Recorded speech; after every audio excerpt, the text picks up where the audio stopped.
That's with a hard G, so like Egyptian. Margari. Like yeah. Okay, cool. Sorry about that. Okay. Oh, man, thank you for telling us first. Thank you for telling us first, so that we didn't embarrass ourselves. Now I'm like triggered because we have like a politician named Marjorie Taylor Greene. It was like, oh, please don't my days. confuse me. Okay, cool. Sorry. All right, so okay. It's streaming, but I've got to wait for the other side to start receiving the image. It keeps saying streaming with errors. I don't know what's going on. Sarah? I might need your help with this one. Yep. Assalamu alaikum. What's up? Assalamu alaikum. It's saying propagating and streaming with errors. Close the ones that are saying streaming with errors. Propagating means it's working. But close the ones that are saying streaming with errors.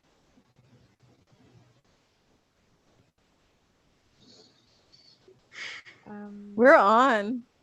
Oh, we're on. Okay, perfect. Yeah, I've just heard. I was like, oh, wait, I could see us. And Okay. here comes Zohra. Great, thank you. Great, lovely. Well, in that case, assalamu alaikum, everybody. And Zohra's just joined us. Great, and we're here with Margari Hill and Zohra Balu. So, of course, assalamu alaikum wa rahmatullahi wa barakatuh, everybody. Welcome to our Global Iftar 2021, of course, brought to you by the Ramadan Tent Project. Obviously, this is the Global Iftar. This is the world's largest virtual Iftar, inshallah, beginning in London. So, of course, we began in London a couple hours ago, following the sun across the globe to the US, Australia, India, Qatar, South Africa, Turkey, and then back to London again. So thank you for joining us. Today we're going to have a few more people, inshallah, but everybody here is from California in the United States. And yeah, my name is Liam, and I will be your host for this evening, inshallah. So I guess just to give everybody a little bit of an introduction, some of the speakers. So at the moment, we got Margari Hill, again, who's coming in from South California. And so just a quick info of Margari. So Margari is co-founder and programming director for the Muslim Anti-Racism Collaborative, MuslimARC, as well as assistant editor at Alt Muslima, co-founder of Muslims Make It Plain, and columnist at Muslim Matters. She's also on the Advisory Council of Islam, Social Justice, Interreligious Engagement Program at the Union Theological Seminary, and the winner of the 2015 MPAC Change Maker Award. She has also nearly a decade of teaching experience at various levels. So that's Margari. Zohra Balu is a civil rights attorney, executive director on the Council on American Relations, Council on American Islamic Relations, CARE, in the up in Northern California. Since joining in 2009, Zohra has led the organization through a period of six-fold growth. Today, she manages one of the largest care offices in the country with a team of civil rights and social justice advocates dedicated to the empowerment of American Muslims through legal services, legislative advocacy, and community organizing. Zohra also provides direct legal services for victims of law enforcement targeting and Islamophobia. And inshallah, we'll have a couple more speakers joining us soon. And then, of course, when they come in, I can give a little introduction to them. And just before we get in, so I would like to thank our media partner for this year, of course, Islam Channel, and give a big special welcome to all those joining from Islam Channel's Facebook and YouTube. Of course, it's a pleasure to have you all with us today. I also wanted to thank the Arts Council UK, who has helped us and has allowed us to continue our work this Ramadan, all of which is available on our website. Our work this Ramadan is supported, of course, also by Islamic Relief, our charity partner, and you can check out the incredible work Islamic Relief does at iruk.co.co/RTP. And so, our events are interactive. So I'd like to encourage everyone to hop on the Zoom meeting, and for those who are comfortable, to turn your cameras on so that we can see you, inshallah. We'll begin through a little quick run through of the tech. You'll find at the bottom of your screens or in the More section on your mobile reactions option, so you can show us your feeling in real time. There's also a raise hand option if you want to ask your speakers a question or add to the discussion, inshallah, later on. and someone from the back end will unmute you so that you can help engage and participate in the discussion. So yeah, so thank you everybody for being here. And I guess just to begin, we can begin with, you know, a little bit of kind of getting to know everybody. So I guess if, you know, Zohra, you're coming in from Northern California, of course, you want to elaborate, you know, how are things over there? What's going on? You know, all that stuff.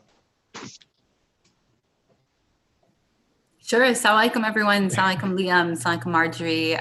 Ramadan Mubarak. I'm actually gonna turn off my background in a few seconds so that you could have the joy of seeing my cats join us through the call.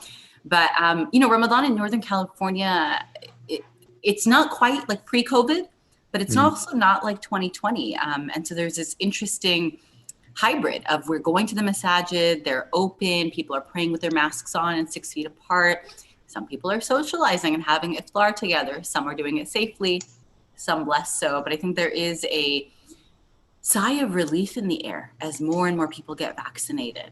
And the numbers start to get better in California. And so we are so, so grateful that Allah, you know, has helped us come through this very difficult and challenging time, and hopeful that we can carry the lessons from this time onward, even as the pandemic eases. Yeah, of course, certainly. So sorry, just before we kind of go back on that point, of course, Zohra has entered the you know, the call now. So of course, you know, welcome, assalamu alaikum. Inshallah, they're doing okay. Oh, so sorry, you're just on mute, just in case you want to say something.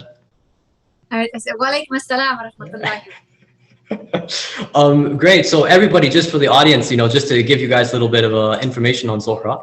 So Zohra is an established author, coach, entrepreneur, and speaker. She's been sharing her inspiration and love of learning with those around here for a long time now. She's an author of 15 books and an accomplished public speaker and a Muslim life coach. So Zohra focuses on helping people achieve their goals and working with individuals on resolving specific challenges within their lives.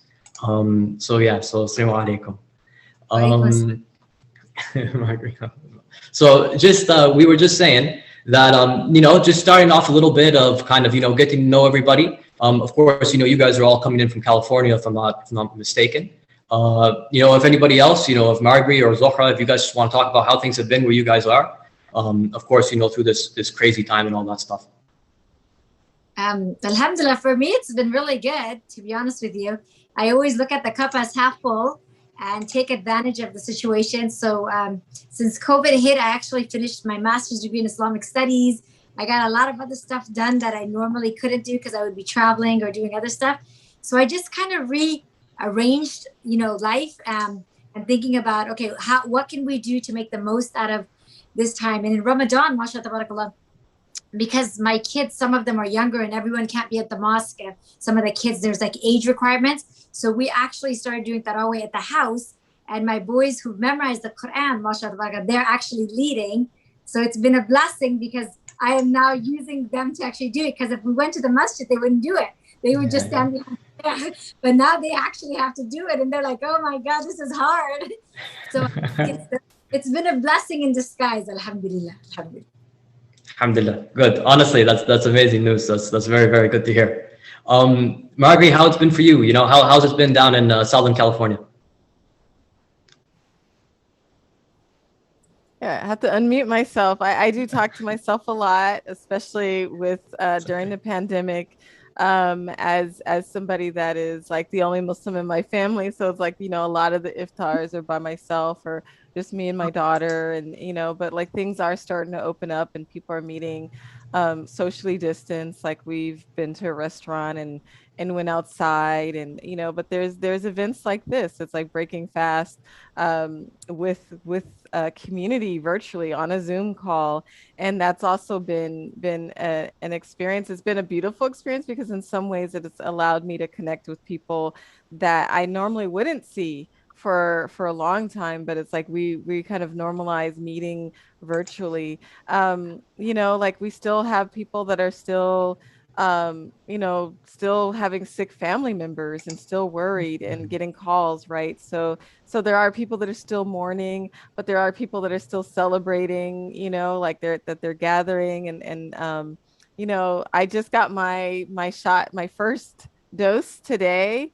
So I just feel really blessed that we made it. I mean, last year during you know, the last time, like the global Iftar, which was for me was definitely a light. You know, like I was with Zohra and Hatem Bazian, and normally we wouldn't have been able to connect during Ramadan because they would have been busy doing like masjid tours, and you know, they're like such high demand speakers. So it was like it was definitely a highlight for that socially distanced Ramadan. And now that things are opening up, right, that people are starting to socialize more, and there is that hope, right, that we can get through this. And it's still like sort of like a it's like a hope with still deep sadness, because we have our brothers and sisters in India like who are struggling, right? We still have people globally that are struggling.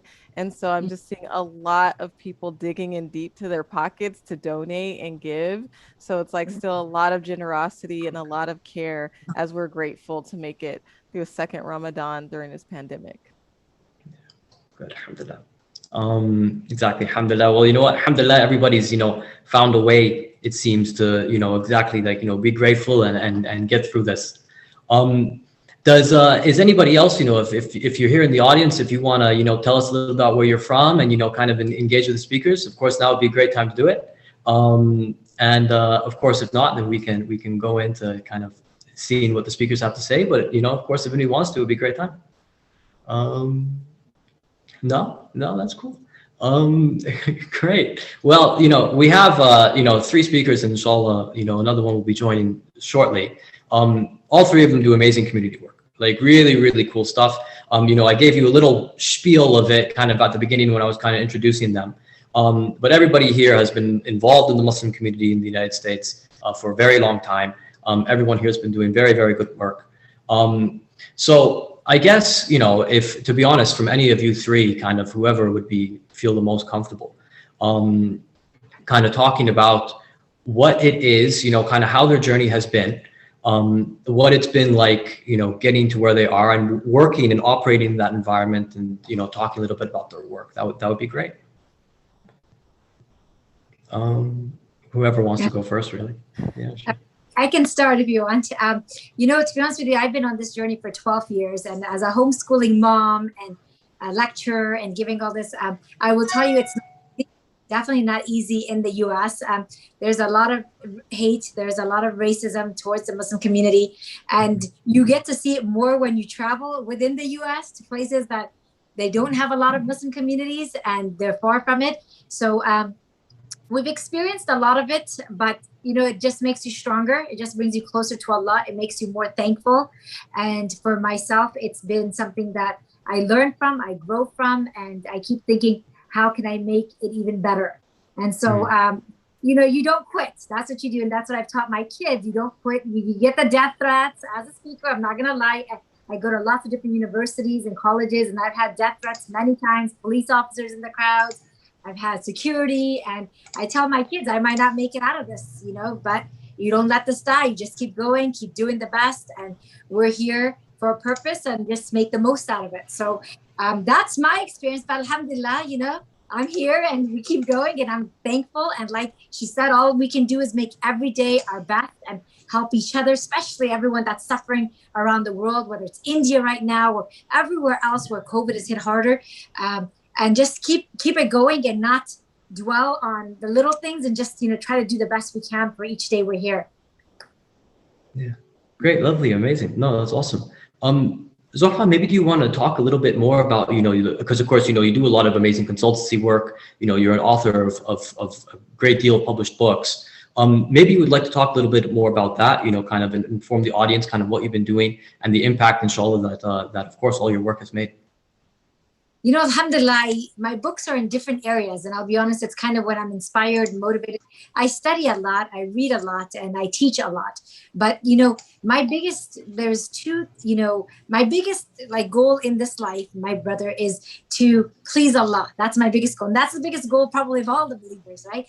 But, you know, the hadith of the Prophet ﷺ, when he said only 3 things benefit you when you die, that is the purpose of why I write books, why I give lectures, because that's a sadaqah jariyah. The other one being raising righteous kids to make dua for you and to keep that legacy going. That's my second one. And the third one being doing any kind of charity work that's ongoing. So this is my ultimate goal in life, is to do these 3, keep teaching and growing, and, you know, making sure that if my last day comes, and it's going to come for all of us, anytime, any moment, that I've left behind these 3 things. And inshallah, that's what benefits me in the hereafter. So that's really my purpose of all of what I do, alhamdulillah. Alhamdulillah, that's amazing. No, of course. Great. No, that's amazing in terms of the work that you do. I guess if any of the other 2 speakers kind of want to talk, again, same thing, just kind of inform the audience on the work that you're doing and talk about, you know, the work you're doing to help the Muslim community. That would be great. Yeah, I guess Margari? I can, like I can kind of jump in. I mean, in this past year, right? I mean, it's been quite a whirlwind from the racial disparities that we witnessed with COVID, right? And then there's other things that we don't know, right? We haven't been able to disaggregate the data to see how hard hit the Muslim community has been, or like South Asians have been faced with COVID, or, you know, many of them are in the front lines of the medical industry, right? Or even Arab Americans, because they don't collect that data because how, like, you know, the racial categories, but we know, like, right, it's like that the you know, the funeral homes, like I just saw like a recent article, like they were like really backed up, and so we went from that, right, to you know, almost a year ago, like during Memorial Day, May 25th, of witnessing a murder, and that, like, of law enforcement taking 9 minutes of torturing a man till he died, right? And our whole country went, you know, like just went out. It was like national uprising, and the incredible demand for anti-racism work.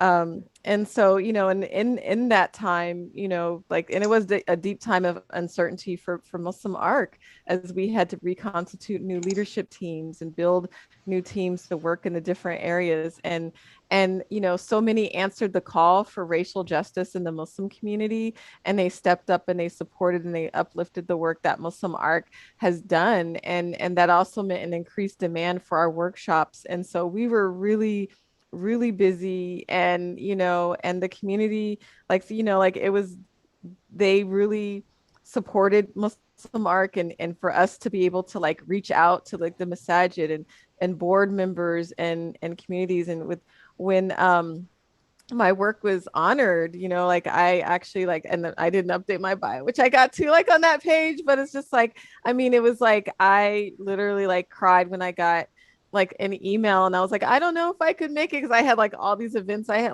a scheduling conflict, so I had to be in 2 places at once.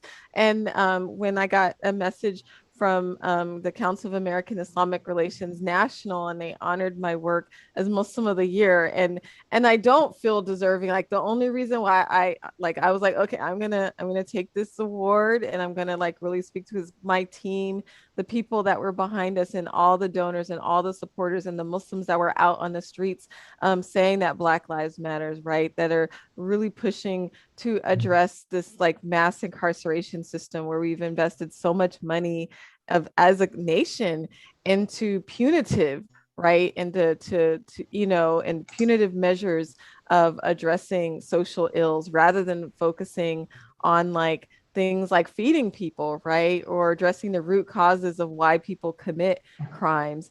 And so, you know, I accepted on their behalf, and we continue that work. And in 2021, you know, many of the organizations went beyond the you know, surface level, because there's this deep commitment that comes from our tradition, right? Our first ummah, you know, the Prophet Muhammad sallallahu alaihi wasallam, he was anti-racist, like the first one, right? Like we were 1400 years ahead of doing that, and that multiracial, and they didn't have like constructions of race like how we have it now.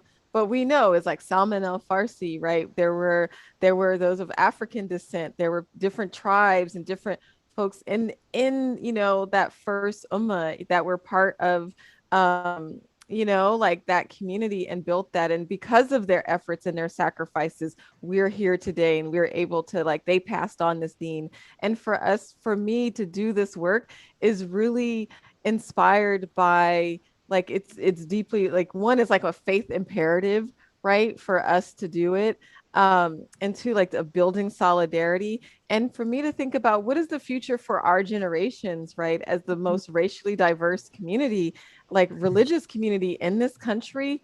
It behooves us to be unified, and that we could provide a model for other communities, right? Like, look, we're having these advanced conversations on race that I'm not seeing that other communities are coming together and having that. And so I do feel like really blessed to be in this position to be able to provide these services and to like hold spaces and to be in conversations with such amazing leaders. So yeah, like I'm doing it really to please Allah, right? Like, you know, like I'm trying to like when like I wake up every day. Sometimes I don't know what I'm supposed to do, like as executive director, and anybody that's like kind of been executive director is like you have to put on all these hats, and I have to pray. Like I hit that prayer mat at the end of the night, and I'm just like, you know, and I do ask Allah that's pleased with me and to forgive my mistakes. But at the same time, I'm like so like sometimes so like it is mesmerizing, but it's also like the problems may sometimes seem so big or I don't know, and I just ask for guidance. And each day, like I mean, Allah guides me to be better and better. So I'm still learning and growing, and you know, and just happy to be in community and to continue to do this work. Amazing. Amazing. Great. No. Well, inshallah, you can continue for a very long time, and inshallah, you get great work done. You know, like everybody else, you know, the speakers here. No, amazing. Great. Well then, Zohra, if you want to talk about the work you're doing. Yeah. I mean, Zahra and Zohra. Yeah. Sorry. Zohra and Marjorie took the words right out of my mouth. I was, you know, I was doing a program with some youth recently, and the moderator asked, like, what does success look like for you? And I said, it really is just that we have to ensure that Allah is pleased with us. In my work, one of the things I do is I visit a different masjid every night to talk to the community about CARE's work, what's going on with their civil rights and how they can get engaged. And one of the things I ask them for, I ask them for their money, and all of our organizations need money. I also ask them to get involved, but I consistently ask them to make dua for us, because we do all of this work. You know, we work so hard, sleepless nights, death threats, safety and security, community judgment. Like there's so many consequences for what we do, but we do it in pursuit of Allah's pleasure. And if we obtain that, then nothing else will matter. None of those other consequences are actually impactful. And if we don't, then it's all for nothing. And so it's just really appreciating that came up with Zohra and Marjorie's comments also, is Allah's pleasure is first and foremost. So in my work, I'm the executive director of one of the largest care offices in the country, in the United States. And we are an American Muslim civil rights organization. So we were founded by people who said, where's our community power? How do we organize to protect each other? Who defends us when we are attacked? And how do we balance being responsive to being consistently attacked, which we are and have been for decades, even predating 9/11. And then how do we spend time being proactive and building on the offensive? What is the world that we dream of? And so we do a variety of things. We provide legal services to anyone who's facing discrimination because they're Muslim or they're mistaken for Muslim. We also provide immigration legal services, which has been a very cutting edge issue in the United States in the last number of years, following the last president, and even now, as people are seeking, what is my immigration status so that I can be safe, so that I can build a home and a family and know that I won't be taken away in the middle of the night. And we provide all of those services free of charge.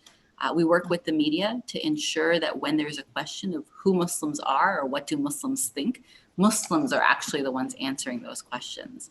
We do a lot of community education because none of this matters, right? None of this matters if only 3 or 4 of us know about it, whether we're talking about our religious beliefs or immigration law or civic engagement or any of those things. And so that's one of the reasons I go to a different masjid every night.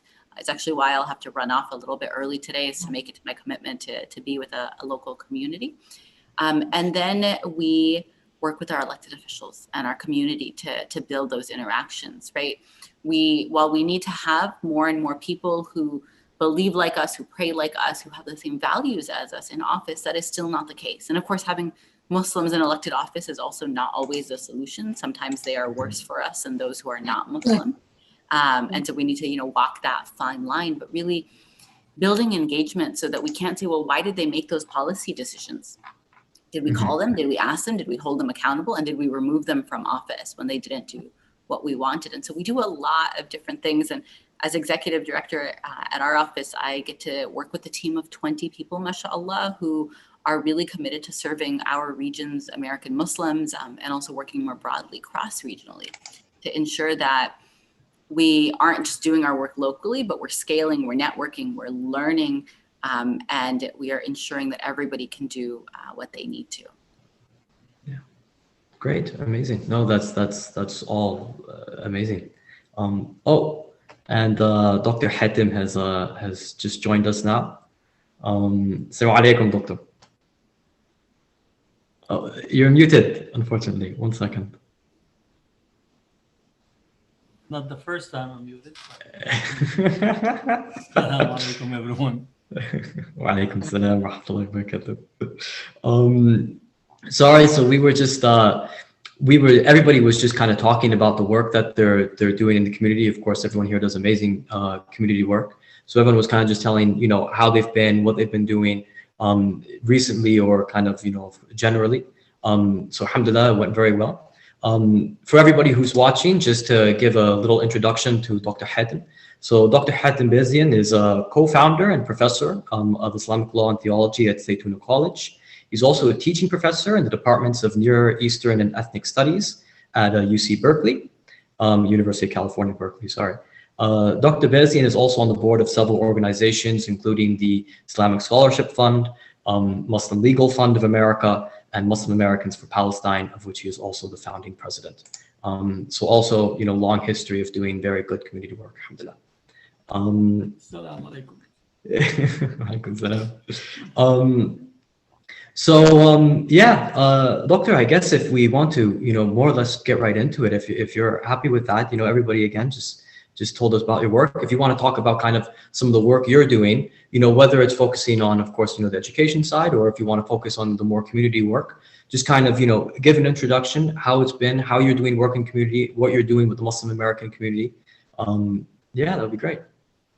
Well, Jazakumullah khair. It's a pleasure to be back with you again. I maybe will focus a little bit on the current work on Islamophobia that we have been working on, especially as we have just released our new volume on Islamophobia and gender, which is an area that is heavily understudied and under-theorized, because we often focus only on media discourses, but not how Islamophobia targets the Muslim women in particular, where 80 to 85% of violent attacks, Islamophobic attacks, target Muslim women across different areas, whether you speak in France, UK, Australia, New Zealand, or even in terms of India and the United States. So how to really think of locating Islamophobia in the long history of otherization, racism, and discrimination, while not losing the sense of how to actually also assert the Muslim community ability to empower itself. I know that many approach Islamophobia of just if we could get people to know the 5 pillars, Islamophobia will end. Or if what I consider to be the fair and lovely approach, which is if you just beautify Islam then Islamophobia will at least be countered or defeated. Or if we just, increase our engagement in civil society, Islamophobia will end. All these areas are important to engage in, but they are not really thinking of what we are dealing with in terms of Islamophobia.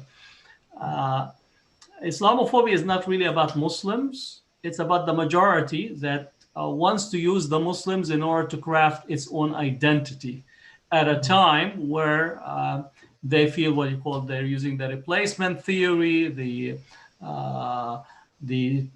immigrants and the refugees that are taking over our society, that Western civilization and Eurocentricity is no longer driving the values of our society. So the Muslims fit into what you call the right box at this time, not alone, but they fit into the right box in order to drive wide victimization, in order to assert that what we need is to come and take back our society. But taking it back from who?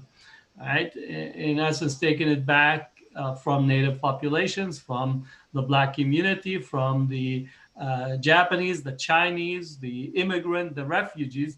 And if you add it up, it would actually gives you a long history of how the racial structure operates, where you use a particular group in order to drive this right or this assertion to claim the land, to claim the resources, but also to claim exceptionalism on a global level, which gets us into a whole clash of civilization discourse.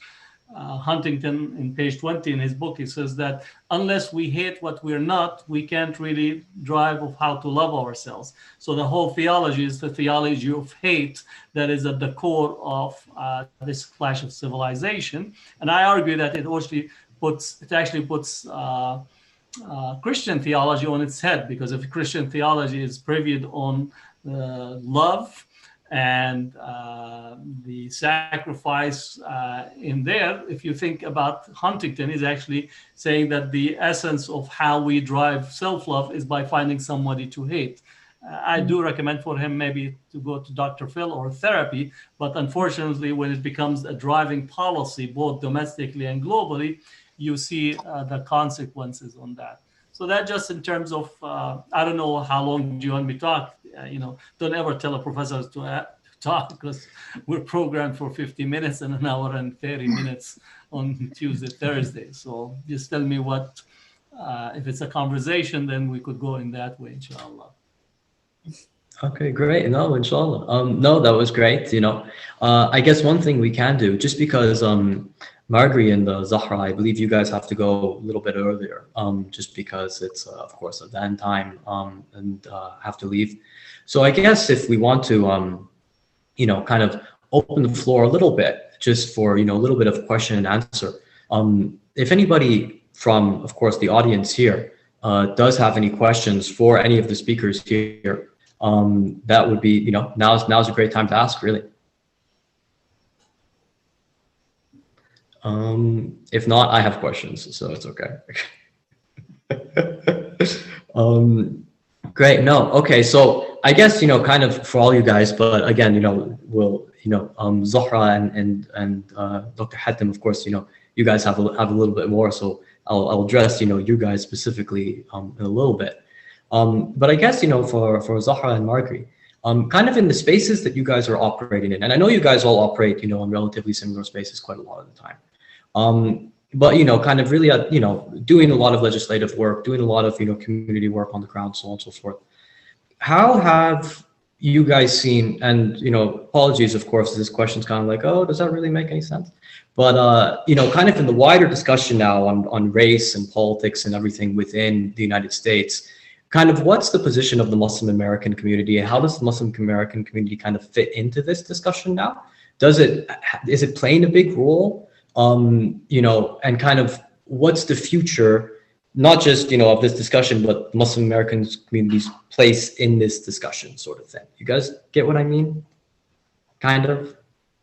Yeah, I guess I can start with the sort of kind of discourses, right? Especially just given the centrality of like Muslims, and and like we're hyper visible, right? There's a few hyper visible groups in the United States that are going to be targeted, like Muslim Americans, Black folks, right? Like like and since and a large portion of Muslims are Black, so it's like there's going to be and sometimes like that one of the identities gets erased in that, right? And so but like when we think about and I don't know if anybody watched the verdict and the crowds, the image, but if you look at the image, right, like of last week when the verdict, the Chauvin verdict, I'm butchering his name, but I don't care. But the verdict, and when you look at the sign, right, like what was it behind the scene and the people that were out in the streets, and you see halal food, right, because it's cup foods, right? So it's like now, like in people's kind of burning in their imagery, right, around George Floyd is like halal, right? And not everybody, like if people were watching, like they knew that George Floyd was murdered in front of a Muslim-owned store.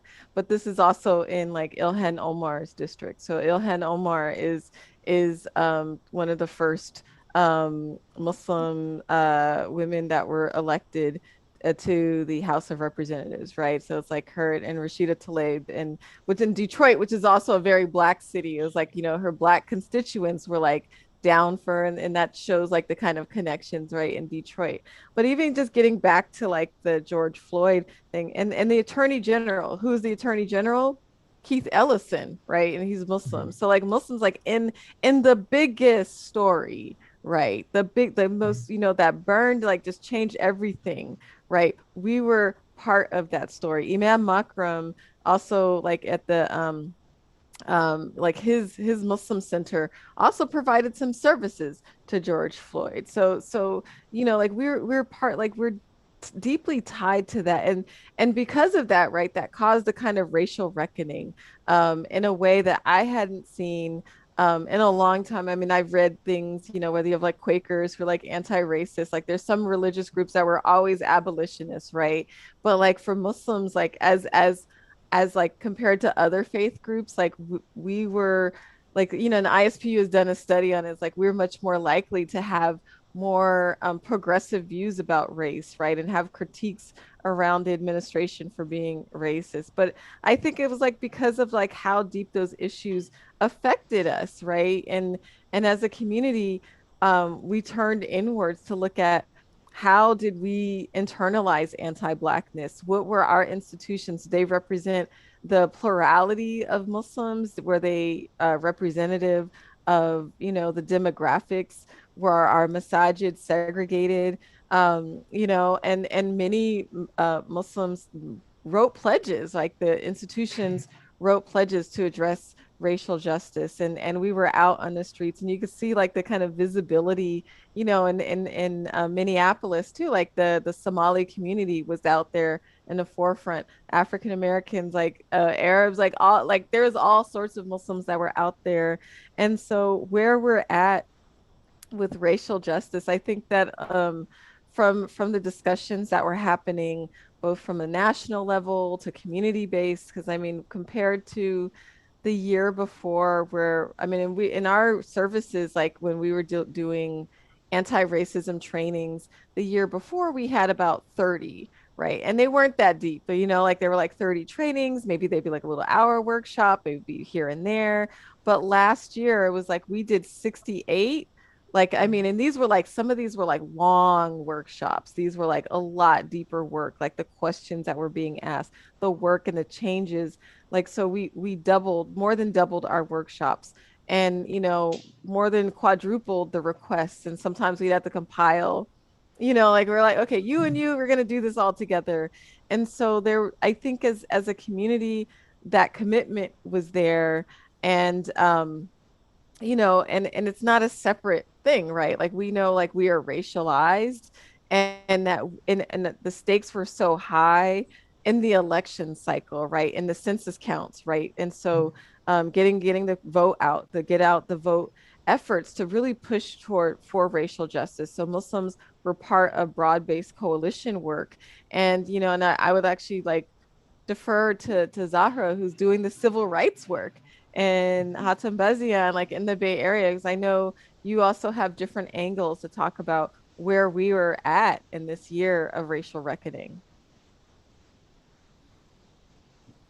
Great question, and Marjorie's perspective is right on it. I would suggest, one other way that I'm thinking about it is that as difficult as the last 4 or 5 years have been, one of the silver linings has been this like urgent wake-up call for immigrant Muslims to get involved, to see the consequences of their apathy and of sitting on the sidelines, to see the consequences of the unresolved anti-Black racism in immigrant Muslim communities, and to see the consequences of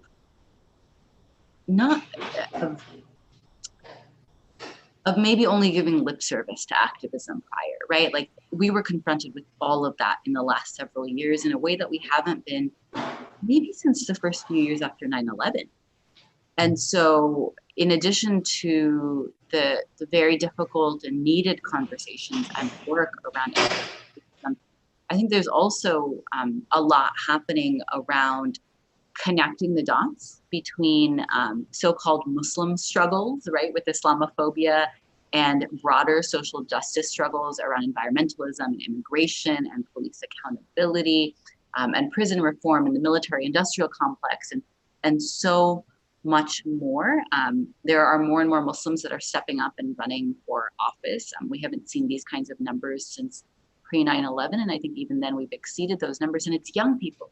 Right? It's not people that are older than me or my age, it's people in their 20s who are saying, you know what, I'm going to throw my hat in the ring and I'm going to see what happens. And they run for school board and they run for city council and they run for Congress and they win from time to time. And so that's been really exciting. There's also a recognition among our partners and friends that they need to include us, that we will hold them accountable, that we will mobilize against them, and that we will support their opponents. My one note of caution is something that we're seeing right now around a specific political nomination in the US, but I think might be relevant more broadly as we think about how we move forward in terms of civic engagement and representation. Representation is not in and of itself the goal. Tokenization hurts us, particularly when we allow people who identify as Muslim but don't align with us on values to be used as tokens, right? A brown face in the right place is not what we are seeking. And so we need to be really cautious of this, is that as people step up, as people voice their opinions, as people use their Muslim identity, even at times, as political capital, we want to be thinking about what that means, what we expect of them, and how it needs to be more than simply, I call myself a Muslim and so you should support me, or I will be good for the community. Sometimes those people won't be good for the community. And so we need to get more savvy about this and really bring nuance to the conversation that is beyond just, hey, like Muslims are cool, vote for us. And I'm not saying any of us on this lineup would say that, but I want to raise it because I think it's a difficult thing to say, oh, you're Muslim and I'm actually not going to support you this time because you didn't earn my support. You haven't proven yourself to this community. Right. Yeah, it's good. No, that's both right. That's very good from both of you guys. I actually have a bunch of follow-up questions in my head now, but there's a few of the audience that have their own questions, so I'll defer my questions. We'll see what the audience has to say. I guess we'll start kind of from over here. I guess maybe following up on that, Zohra. One question we have here is, how do we get more people from a South Asian / BAME background to vote? And I guess, how does that happen?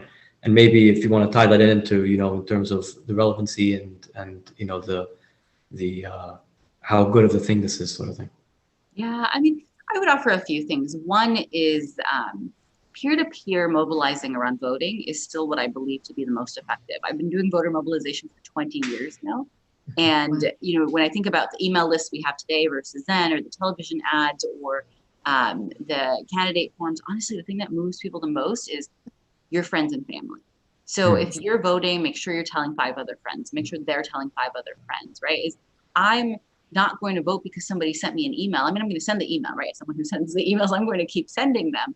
But that's not necessarily what moves people who weren't going to move otherwise, right? The emails inform people who were already going to vote. So that's the first thing, is peer-to-peer mobilizing remains one of the most important things that we can do, that ordinary community members can do. You don't need to be an activist. You don't need to lead an organization. Even in my family, right? Like, we check in on each other to be like, did you vote? Did you vote? Did you get in your early voting? Where's your sticker, right? Those kinds of things move people. The second I would say is to think about it as arguably a religious obligation, right? To speak up for justice, to take action for justice as our religion calls us to, and to see that not as something separate or incidental or, you know, if I have time, but rather I will be asked. Like, I had the privilege of voting when so many other people do not, undocumented people do not. People returning to society from time incarcerated have those rights taken away from them. People who are working low-wage jobs don't always have the ability to get away from work to go vote. So there's so many people who are left out of the equation, and not to mention all of the people abroad, particularly when we're talking about the US and Western countries. People who are impacted by our country's foreign policies do not get a say in what they are and how they are developed. And yet we do. And so I always think to myself, Allah will ask us, like, what did you do? How did you do it? Did you do the most that you can? And so I actually see it as a religious obligation. And then the third and the last thing is actually to move away from thinking about voting as the be all end all. Voting is the bare minimum, right? If it is all I do, in my case, as a US citizen with a roof over my head and food security and a stable job, it is honestly like not enough. It is the least. And if all I do is show up on election day and never, ever, anytime else, never to a protest, never to a town hall, never to a letter writing event, never give money to a fundraiser, I'm not doing enough. And I worry that when people really think about civic engagement as limited to voting, and then they don't get the results they want, they're disappointed, right? And, you know, we should remember, of course, that the results are not in our hands, that Allah asks us and requires us to do what we can. We're responsible for the output, not the outcome. That is up to Allah. But still, when we don't get the outcomes we want because we didn't tire a camel, we didn't make the complete effort, we get disappointed. And we're like, oh, I'm not going to vote again. Look at who won. Well, it's like, no, civic engagement is never just about voting. I think often about 2016, I was really excited about Bernie Sanders running for president. It was one of the first times in my voting life, in my adult voting life, that I had been excited about a presidential candidate, because I really can't stand most of the others.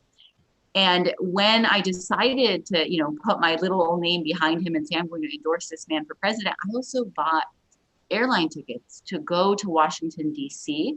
for the inauguration, should he win, right? I ended up still going anyways to protest the actual outcome of that. But I said, you know, I'm going to show up and cheer him on and remind him, right? Not just me personally, but like thousands of other people, right? That we put him here and he is accountable to us. And so I tell people often that the most important day for civic engagement is actually the day after the election, right? When you have to get to work to hold people to their promises or plan for the next election. Yeah, oh, that's amazing. I guess, you know, following on that, and this kind of, you know, this question can be for everybody, you know, not directed towards one person. You know, we have one question from one of the audience. What are practical solutions we can take as an individual to help our community? And I guess, you know, what I'm kind of thinking that, you know, for me personally, just to add on that, you know, what practical steps can people take in all the different spheres you guys work in? You know, what do you guys think are maybe some of the most, you know, the practical and the most useful, you know, even if they don't seem, oh, big up thing, or the thing that immediately comes to your head, kind of like, okay, what's the most useful thing that you as an individual can do to build on, you know, all the things that you guys have all mentioned? Well, maybe I could jump in here with a different direction, is that all politics is local and all community building is local. The Prophet ﷺ said that none of you truly believe if their neighbor goes to bed hungry and you're fully satiated. So, and that hadith is so impactful because it goes to every your neighbors in 7 neighbors in each direction. For me, that hadith is about what you call social connection for community building, because we often think of the larger picture that we want to have what you call that the revolution is going to be televised, most likely right now is going to be on what you call social media, but your next door neighbor house is on fire and you're just really completely disconnected with it. More importantly, I think, as in the Western context, that we have become accustomed to really being disconnected in how we relate and how we work. So for me, the most impactful thing is that are you able to translate this into meaningful work and meaningful connections in your local arena, in your local neighborhood? Does your neighbor call you if there's a problem they have? Whether it's getting some needed sugar that you ran out, or some rice that you need before you go to the store in general. So these are the things that are impactful. And if you can translate those, then you are able to do the other parts, building these community relations and structures, because it's a collective effort, and making those connections that will have an impact on the long run. And I think we have become accustomed to being disconnected, yes, and being organized in the abstract rather than in the real substantive, and that could be touched and felt. I agree. Yeah. Anybody else want to talk about that, build on that sort of thing? I guess I would like to build it, and I agree. I think having, focusing on the local, right? So much we don't really understand like how our civil liberties, like that's where you can have like expand the most rights, right? Like in your city, right? And it expands in your state. And so, like in certain, some counties have like the most progressive, right? Like, like as far as like laws, like as far as making sure that folks who are working have rights, and some states are much more progressive in protecting rights than others. And then, so I think that's so important is one, I think that, we have to think about this in stages of like how, like some practical steps that we should really learn is getting our political education. But like, where do we get that, right? Learning through organizations that are doing that kind of work.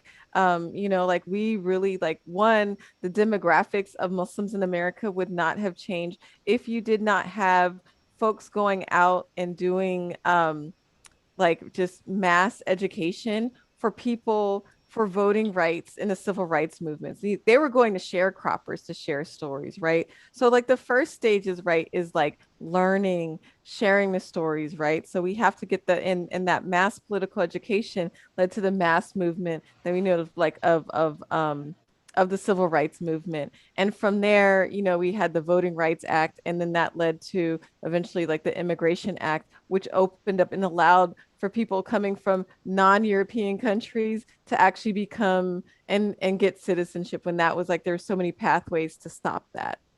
So it's like we benefited from regular people, poor folks, oppressed folks from getting that political education. So the first step is like getting educated, right? Learning. The second one is like when we have to think about where are resources.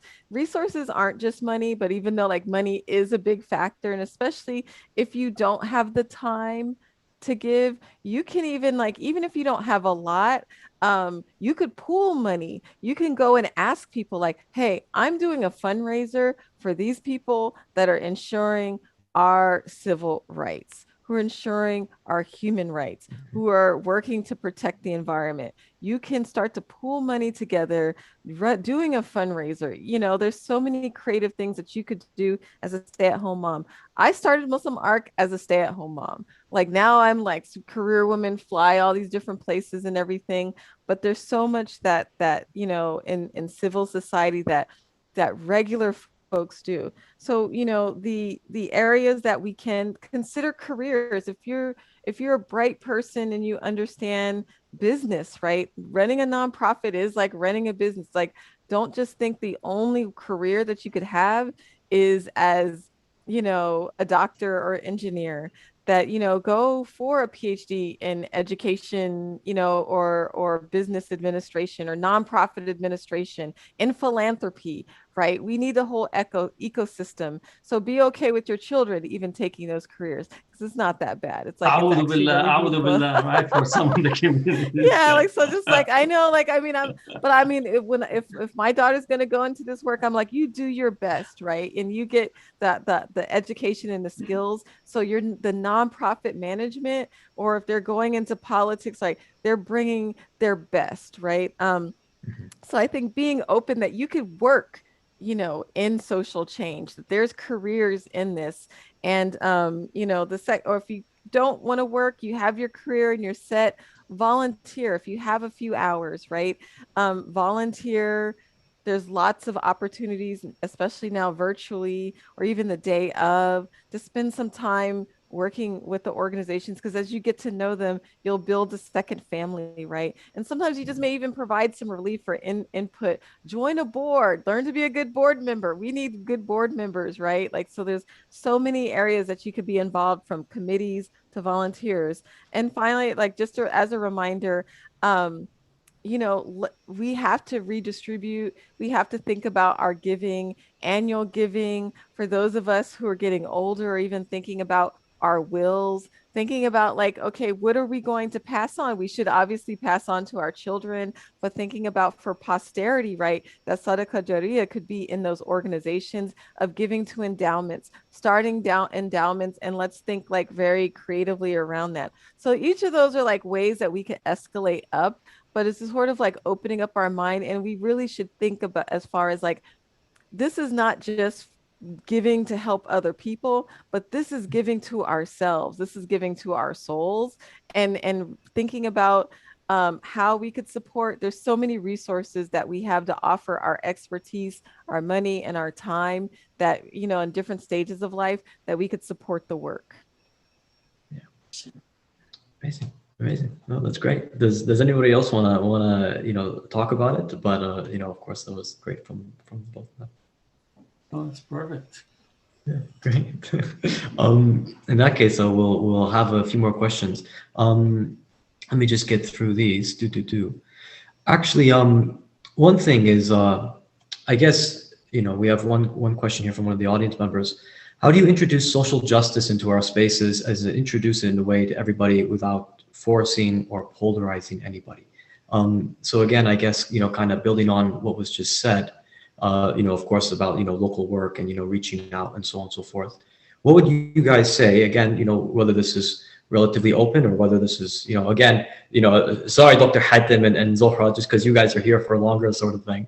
But of course, for Margari and Zohra, if you guys want to talk about that in your spaces, and how do we introduce these discussions maybe more into the Muslim community, sort of thing.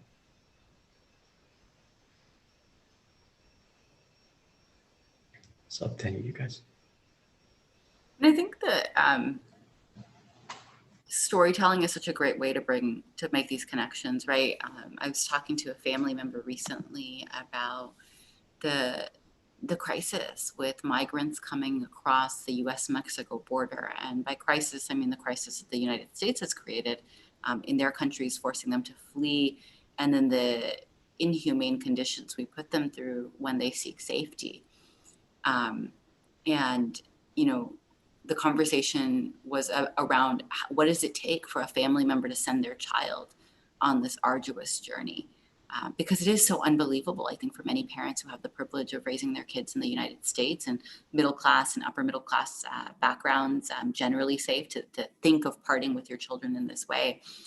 And so it was the story of some children that brought this person in, and then connecting that to the stories in our tradition, right? Even if the one that we talked about in that context was Musa alayhi salam's mother, and sending him away as a baby, right? To be like, what we are seeing, what we are experiencing is not unique to these circumstances. There are long histories behind these kinds of things, or examples that we can parallel. And so I think storytelling is a really important way to bring people in. The other two things I would offer is giving people, to the context of like local action. I would also say incremental action. And so it can be a lot to be like, well, Zahra has to raise like X million dollars per year, or, you know, Marjorie is always on a plane to a different part of the country, and like Dr. Hatem and Zohra have published, you know, X number of books, right? Like that's a lot for an ordinary person to think about. But, you know, could I find 5 friends to give $100 each? Could I find 2 friends to come to a protest with me? Could I find 10 friends to write letters to prisoners or elected officials? When you start to make it that easy to do, and easy will really vary, right? But to start with like good recurring actions, which is also something our tradition teaches us. I find that we can bring people in. And so I sometimes have to check myself to be like, okay, who am I going to ask for $20,000? Because I know people that can write that check, right? And they're few and far in between in my age range still, but they exist. Who am I going to ask for $100? And who am I going to ask for 5, right? Who am I going to say, hey, can you organize the protest? Versus, you know, can you make the banner? Versus, can you just show up for like 20 minutes, an hour? And so incremental action. So storytelling, incremental action. And I think the third thing, and something that we lean into a lot at CARE, is we have the incredible blessing of our masajid, right? So one of the reasons I'm so excited about, you know, the numbers shifting in the pandemic and us making some progress and people getting vaccinated is because we have captive audiences at our masajid, right? So these are people who are already making the effort to engage the community, to act on their faith. And so they are ripe and willing. We just have to go to them and engage them. And so people ask me, like, why do you spend so much time in the masajid? Obviously, I know there are many, many Muslims who don't go to the masajid, and we want to find ways to have them feel included. But, you know, my local masjid will have tarawih tonight, and even social distanced with masks, with, you know, not everybody is fully vaccinated. Like they've got to bring their own mats and they've got to pray on the concrete. They'll still get over 1,000 people. And so tapping into those crowds, I think can really help us move towards mass action. Margari, do you want to say something just before we have the first adhan? Gosh, I mean, like I'm just, yes, all of that. That was just so beautifully said. So I don't know like what I could like just add, but just, you know, like I think that we should really think about like small consistent actions that are manageable, and get very comfortable in that, and just keep asking Allah to like purify our actions and accept, and just really tie our work, right? It's like, you know, like the outcomes, like we don't own the outcomes, but really it is like how we are as a community together and showing up with like mercy and care. Just Zahra, like you just really blew me away with the Musa story. That's the first time I've heard that, and you know, and that's such a profound story and archetype of like this is what parents are doing, right? And so thank you for sharing that. I'm learning so much from my other panelists, right? And just it's making me more deeply committed to like my faith and my own practice in this Ramadan. Like when, you know, I'm thinking about like tarawih, like my tahajjud and my du'as, like for everyone here in this space, and that we could come together and do this good work. And, you know, and I truly believe that like, you know, like we were all made, you know, we were created before, and we were in, you know, like in that time before together. And I pray that we'll be reunited in Jannat al-Firdaus, inshallah. Inshallah, ya Rabb. Inshallah, Ameen. Great, amazing. Well, thank you very much for the guys. So just for the audience and everybody, we're going to be playing the first adhan. Of course, you know, stay with us. Don't go anywhere. We'll be right back, inshallah. Just because we're going to play the first adhan, of course, you know, for Southern California. And here we go.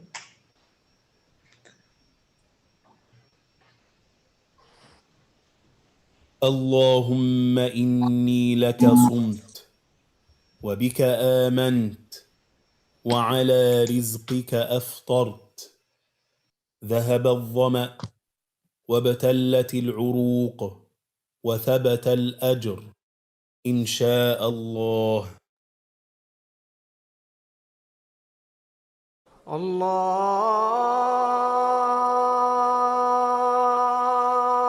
أكبر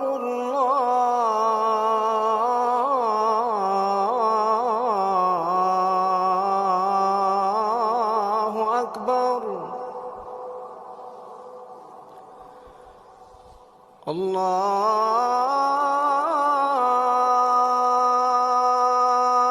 الله أكبر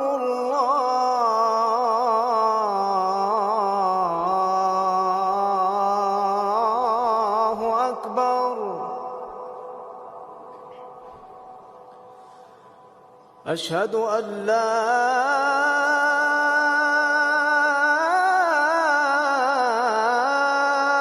إله إلا الله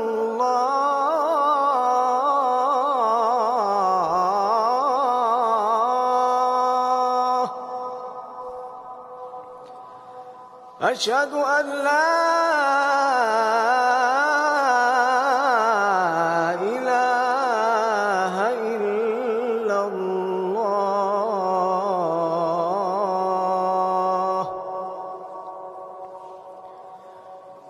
أشهد أن محمدا رسول الله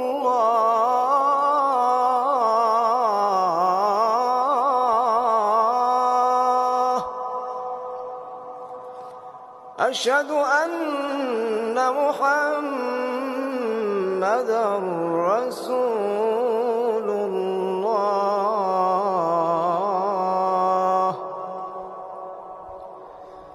حي على الصلاة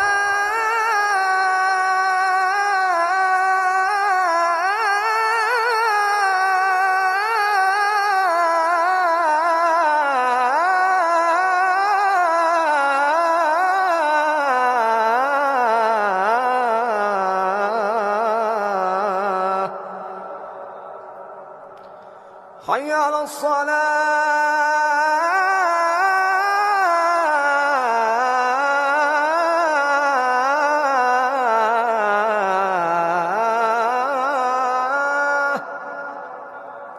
حي على الفلاح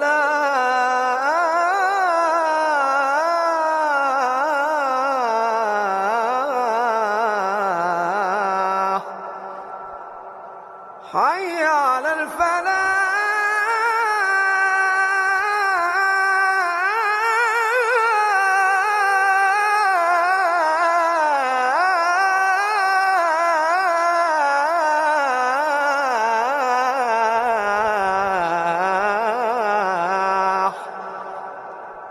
الله أكبر الله أكبر لا إله إلا الله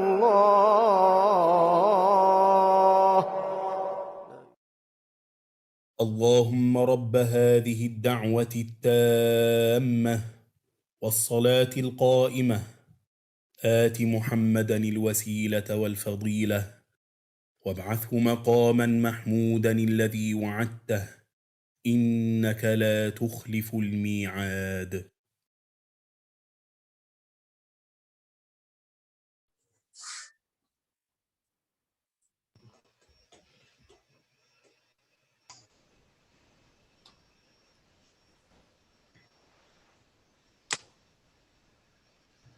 Great, thank you very much for that. Great, lovely. Jazakallah khair. Of course, I believe Zohra definitely has to leave, and of course, Margari, if you have to leave and eat, that's totally understandable. But of course, if you want to stay and chat, that's great too. Yeah, awesome. I guess to be honest, we can more or less get right back into it. And next question, for you, Zohra, is of course we were just talking about the importance of storytelling. And I was thinking maybe if you wanted to kind of relate that to, of course, all the great work that you do, and in terms of maybe talk about the impact that your work has done also in, raising awareness and building links and, strengthening kind of people's consciousness of these issues. Is it Zohra or Zahra? I just Zohra, you, sorry. No, that's okay, because, I messed mashallah, up. very close. You know, subhanallah. So I think, you know, something like they were saying earlier, you know, we start off small, and the way I look at life is you start off with yourself, and then you take it with your family, and then you build with your extended family, then you go to the community, and then you keep extending bigger and bigger and bigger. And that's how I look at every project I work on as well. So if you're doing something like I always say, if I'm not a good mom to my kids and I can't raise my kids right, I don't need to be teaching the community. I need to start at home and build outwards. So I think this is a point I'd like to hit on for everyone out there. Start with yourself, start in your own home, and then slowly build out, and, you know, take these little steps, but build on that, because there's no point if you're changing the world, but your own child is suffocating from it. And it's something we need to work on. And I see a lot of us suffering from this.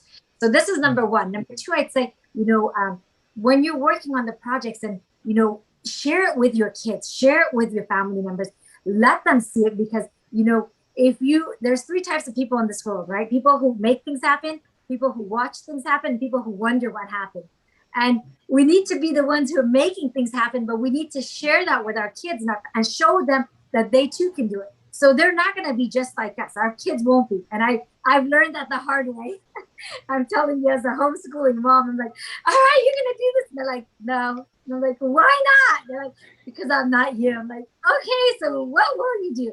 So whatever dreams or goals our kids have, and this is what Sister Margari said, mashallah, and we need to hit this big as Muslims, is whatever dreams and goals your kids have, so long as it's halal, it's within the Sharia, you know, support them.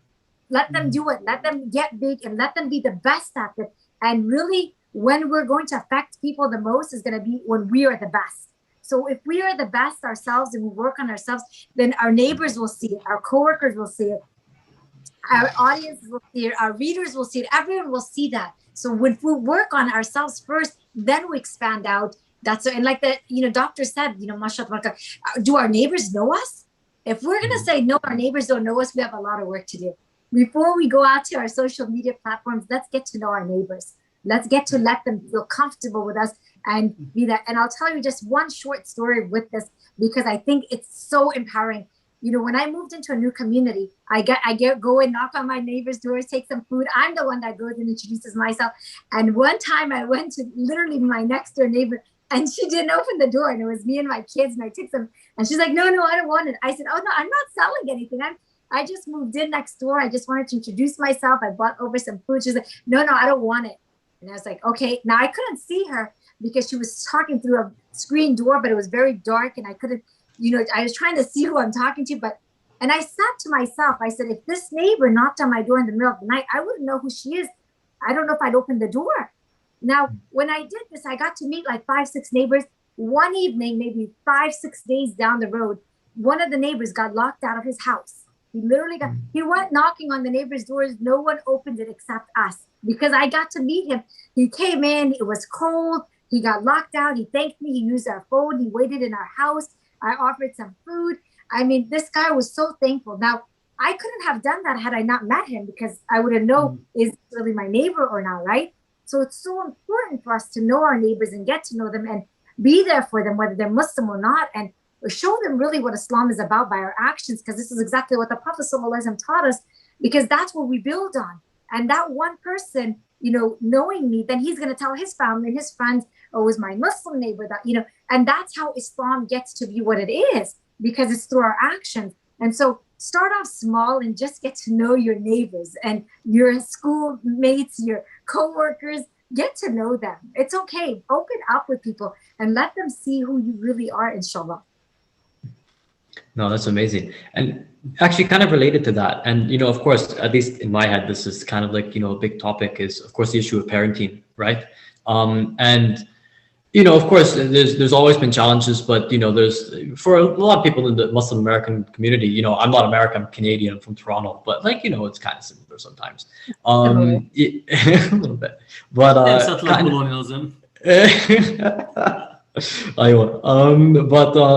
No, so kind of like, you know, in terms of bringing up, you know, children again in this environment, but of course also, you know, in any Western environment, what do you guys think are like the main challenges of that? What do you think would be some of the main challenges? And relating to that, what you just said, Zohra, in terms of, basically ensuring that we're instilling those Islamic values in the children from a young age. What would you think are maybe some of the main challenges, and maybe, relating it to all the other things that, everybody else has talked about? SubhanAllah, being a homeschooling parent, it's like the umbilical cord is still attached to me. It hasn't been cut off yet because I don't get a break. It's like 24/7. There's no vacation, holidays. They're always with me, alhamdulillah. So that being said, I think it's very important to raise them with the values of the deen. That's why I chose to homeschool. I went to public school all my life. I've been here since I was a refugee, 6 years old in America. So I know what public schools are all about. And I chose to take a different path to give them something more than what I had. And so when I decided to homeschool, it was really to build them on who Allah is, what is our religion, what we do, and to show them that, be comfortable in your skin. And so people always go, oh, when you homeschool them, you separate them, they don't know society. I said, no, you actually give them the confidence, you build them. So all of my children, mashallah, they graduate high school at the age of 13 and start university. Now, some parents may not like that, but that's to them, to each their own. The way I look at it is I'm raising men and women, not boys and girls.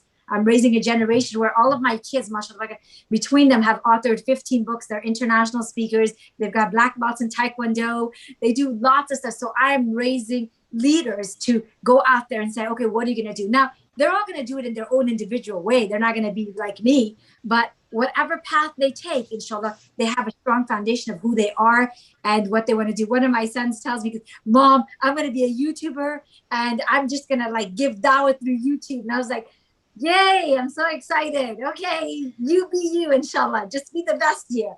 So it's knowing that they have the foundation, that they know what they're doing, that they're true to themselves. They've got the virtues of morals and values, and they don't lie and steal and cheat. And I've told my kids this. I said, you commit a sin, like you commit a crime. I said, and I find out you've committed a crime. If I don't take you to the police station and I don't turn you in and I don't testify against you, I am not your mother. I said, that's the kind of mom I am, because I did not raise you to do that. And our religion does not teach that. So when you go on and do it, just remember what side I'm going to be on.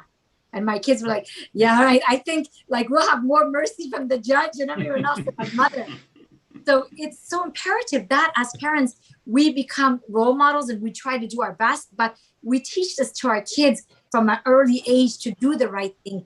I tell them, if you lie, I'll be, I will be angrier than if you told me that. If you told me the truth, yes, you'll have a consequence. But if you lie, it's double the consequence. Don't lie. So you teach them this from the home. And the foundations come from the religion. It comes from the teachings of the Quran, from what the Prophet ﷺ taught us. It comes from the deen. It doesn't come from me. So build on it. And then, subhanAllah, whatever they face, inshallah, they can handle it. Inshallah. Inshallah. No, that's amazing. So much. Sorry. So great advice. My little one is like, okay, feed me, and so I'm gonna go into my mom mode. So Jazakallah khair. Thank you for the wonderful advice, Zohra. I look forward to following your work and being a better mom while I'm doing this movement work. See, she popped in, so she wants her Thank you very much. Honestly, it was great having you. Salam. That was great. No, and yeah, that was great, Zohra. 100%. I guess, Dr. Hatem, one thing I'm personally, kind of wondering, and of course, Zohra, if you want to talk about this as well, kind of the spaces you guys operate in, how, what would you guys say are some of the main challenges, Dr. Hatem, if maybe you want to talk a little bit about academia, in terms of being, obviously practicing Muslims, where Islam is the focus of your guys' life and the work you do and everything that, it's who you are. How much pushback have you guys seen maybe because of that in the spaces you operate in? You guys know what I mean? Well, maybe the question could be divided into a number of areas. I think because the area I work on is highly contested. So I work on Palestine. You can't get more contested than that. I work on Islamophobia, which is also very contested. I teach the subject of Middle East Islam right? So aside from being practicing Muslim, you are dealing with an area that is under the microscope constantly, and you have many antagonists that are well funded. We need, at least from both the pro-Israel funding to the Islamophobia industry, which is we're dealing with about 114 different groups that are all funded to the multi-million dollar that is targeting all the work that we do. And then the Middle East, Islam in general also is within that area. So what you're going to have the pushback, you're going to have the challenges, but the key is that you have to find allies that you work with, and you develop your at least nods of impact and influence. In academia, you're not going to get anybody, like everyone, to be with you, but you have to craft an area where you could create colleagues that work with you on similar topics, similar concerns, and then you can try to make an impact. Your major impact is on the future generation of the students that come and study with you. I just recently looked at, I was doing my academic analysis, and the number of students that have come through my classes is close to about 9,000 students. And I do keep in contact with a large number of these students, whether they need letter of recommendation or they come back, visit, bounce ideas, and so on. So that's an impact that you could actually is tangible, that you have to balance the distractions, the challenge, the lack of, let's say, conference invites. But again, some conferences you don't want to be there because the gatherings, again, if you want to be into a gathering that often is recycle the same nonsense, by all means, it's just, they take place almost on a daily basis. So you have to make sure that you are a person that is trying to make an impact. And I would say that within the area of Islamophobia in particular, that now we have created almost a field of study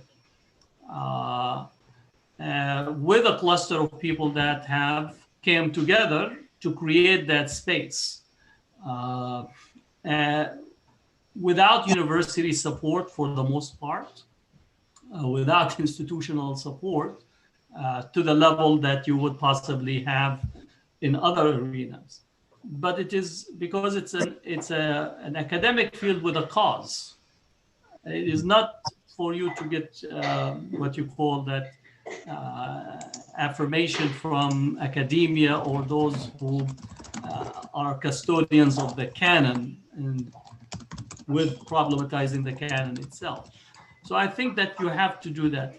As far as you're being a practicing Muslim, for me, that just, I'm a practicing Muslim. If somebody can't deal with that, then recommend a therapist for them.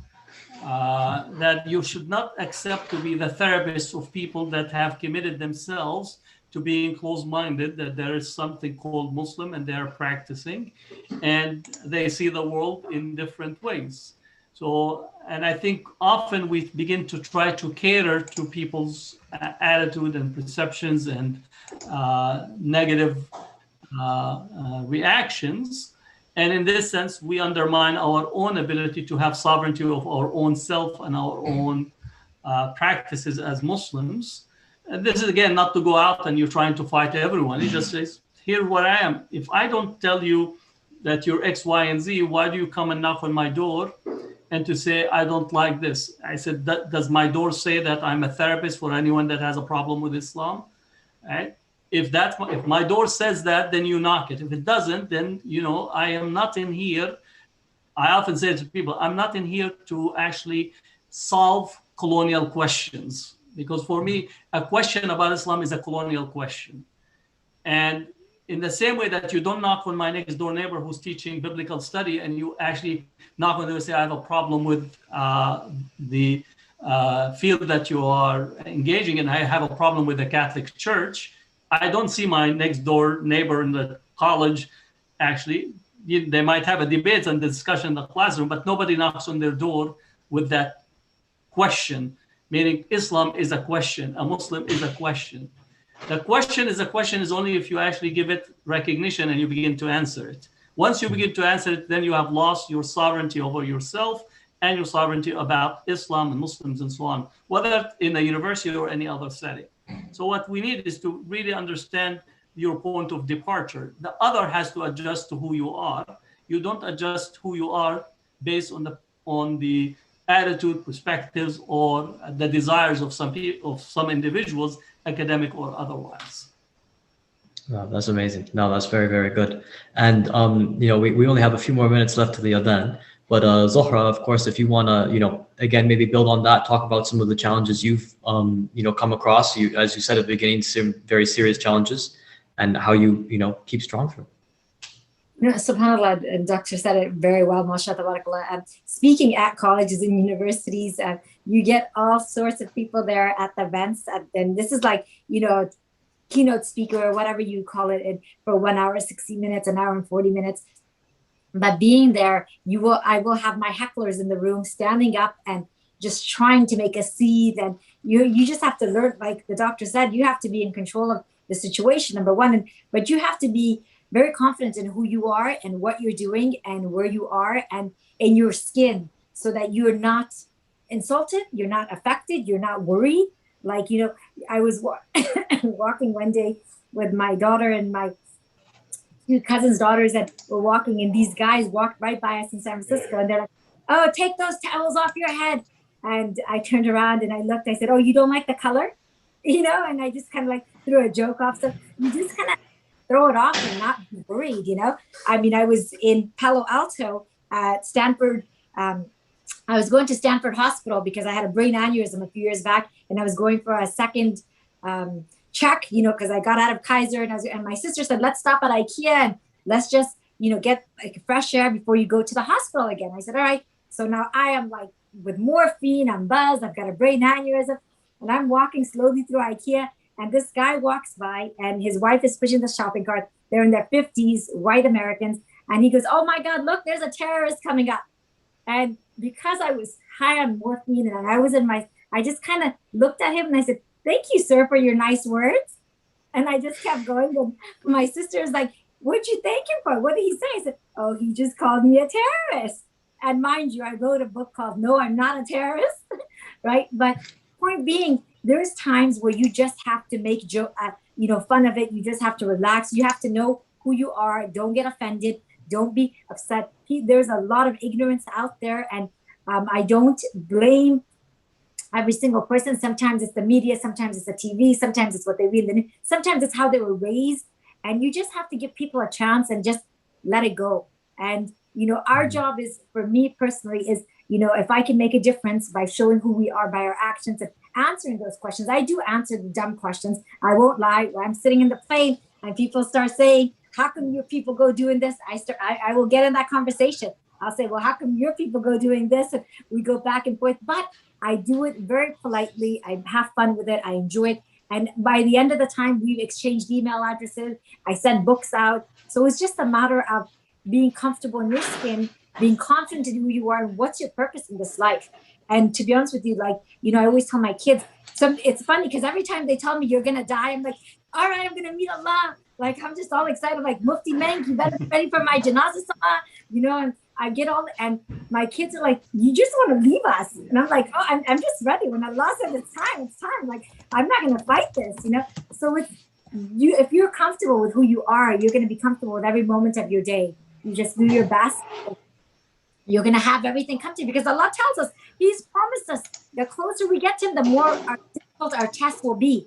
And we have to be prepared for that mentally, emotionally, physically. Tests are coming. So how we handle them, it's going to be up to us.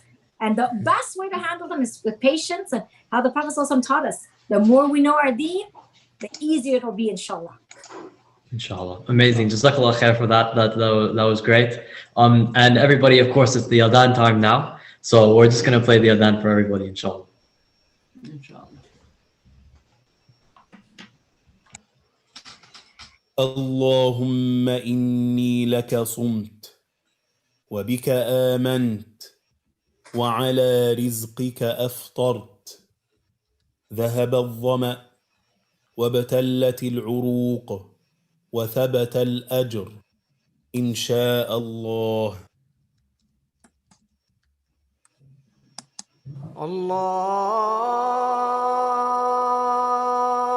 الله أكبر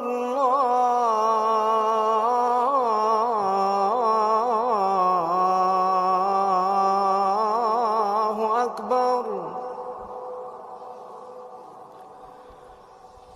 الله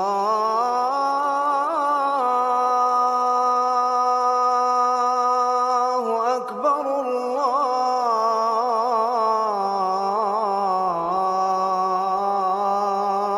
الله أكبر.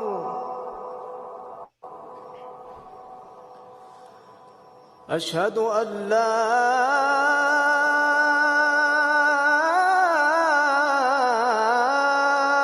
إله إلا الله.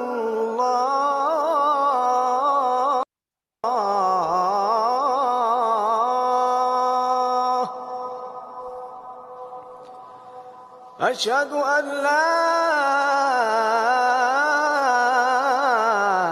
إله إلا الله.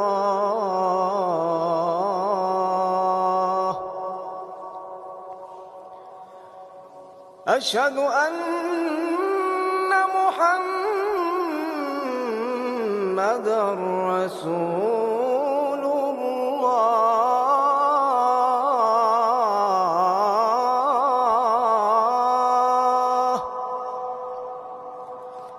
أشهد أن محمدًا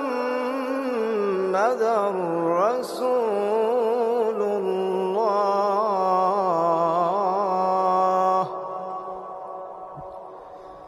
حي على الصلاة.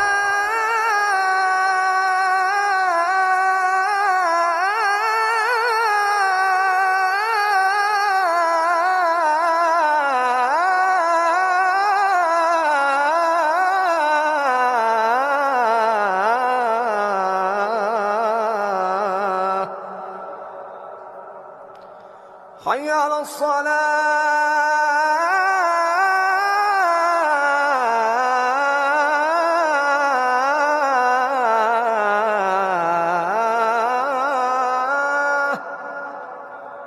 حي على الفلاح.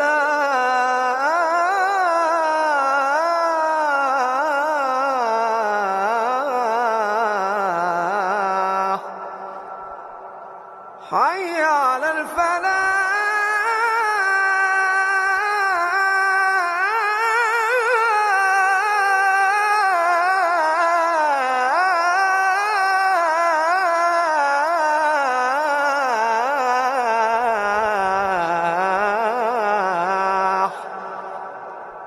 الله أكبر الله أكبر. لا إله إلا الله.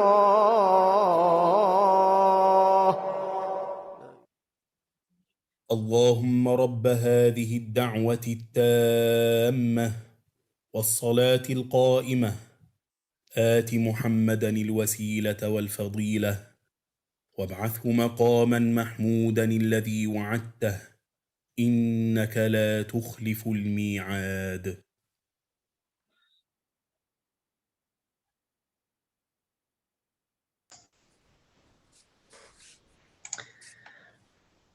Great. Well, that brings us to the end of our event now, everybody.